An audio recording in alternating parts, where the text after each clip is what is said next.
মনে করুন আমার বাবা অথবা কারো বাবা, আমি আমার বাবাকে এই উদাহরণে আনতে চাই না। মনে করুন কারো বাবা সোফায় ঘুমিয়ে আছেন আর ঘরে আগুন লেগে গেছে, আর ছেলে এসে ডাক দিল, আব্বা, ড্যাডি, বাবা, পাপা। আর তিনি বললেন, হে, সারাদিন কাজ করে আমি ক্লান্ত, কিন্তু ঘরের মধ্যে কি বললাম তোমাকে, আমাকে ঘুমাতে দাও। না না না, আগুনের উত্তাপ বেড়ে যাচ্ছে, আপনার এখনই উঠে পড়া উচিত, আমাকে একা থাকতে দাও। এটা জরুরি কিছু না, এটা জরুরি। এখন তাকে টেনে বের করতে হবে। আর তিনি চিৎকার করছেন আর আপনাকে অভিশাপ দিচ্ছেন।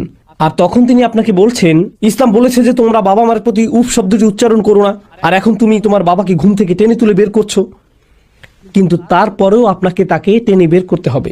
আপনি বলতে পারবেন না যে তুমিই ঠিক বাবা, তোমাকে বাইরে আনা আমার উচিত হয়নি, দুঃখিত, আমি বাড়িটা আগুনে পুড়তে দিয়ে বাইরে চলে যাচ্ছি, আমি এই আয়াতটি অনুসরণ করছি। এটা কি যুক্তিসঙ্গত আচরণ? না। আপনার এবং আমার উচিত আমাদের বাবা মায়েদের ভুলগুলো দেখিয়ে দিয়ে তাদেরকে সাহায্য করা। আর যদি তারা অনমনীয় মনোভাবের দরুন তা দেখতে অস্বীকৃতি জানান, নিজেদের চিন্তায় অটল থাকার কারণে যদি তারা তা দেখতে অস্বীকার করেন, তখন আপনি দুইটি কাজ করতে পারেন। প্রথমত, আপনাকে পরিষ্কারভাবে বলতে হবে কোন জিনিসটি তারা অন্যায় করছেন এবং কেন। আপনাকে পরিষ্কারভাবে প্রকাশ করতে হবে এভাবে, এটা তোমার অন্যায় এবং এটা এমন কিছু নয় যার কারণে আল্লাহ সন্তুষ্ট হবেন। আমি এটা করতে পারবো না এবং আমি এটা করব না। আমি তোমাকে অত্যন্ত ভালোবাসি, কিন্তু এক্ষেত্রে আমি তোমার কথা অমান্য করব।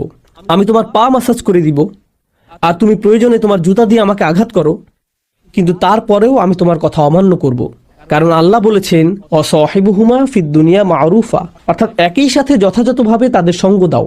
এটা ইসলামের সবচেয়ে কঠিন নির্দেশনা।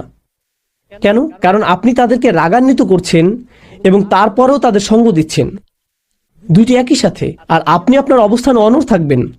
তারা আপনাকে লজ্জিত করতে পারেন, আর আপনার অধিকার আছে আত্মপক্ষ সমর্থনের। আপনি বলবেন, তোমরা যা বলছো তা সত্য না, তোমরা যা করছো তা অন্যায়। তোমরা যখন আমার সাথে এভাবে কথা বলো, তোমাদের এই কথা ফেরেশতারা লিখে ফেলেন। তোমাদের আরেকটি ব্যক্তিসত্তাকে অপমানিত করার অধিকার নেই। আপন সন্তান হলেও তোমাদের সেই অধিকার নেই। আল্লাহ আমাকে তোমাদের প্রতি সবচেয়ে ভালো হওয়ার নির্দেশনা দেওয়ার অর্থ এই নয় যে তিনি তোমাদেরকে আমার প্রতি সবচেয়ে খারাপ হওয়ার অধিকার দিয়ে দিয়েছেন। এটা সঠিক নয়। আমারও অধিকার আছে। আর কিছু ক্ষেত্রে আপনি বেরিয়ে আসতে পারবেন। আপনি কথোপকথনের মাঝখান থেকে বের হয়ে আসতে পারেন, কারণ আপনি তাদেরকে আরো বেশি পাপ করা থেকে রক্ষা করছেন।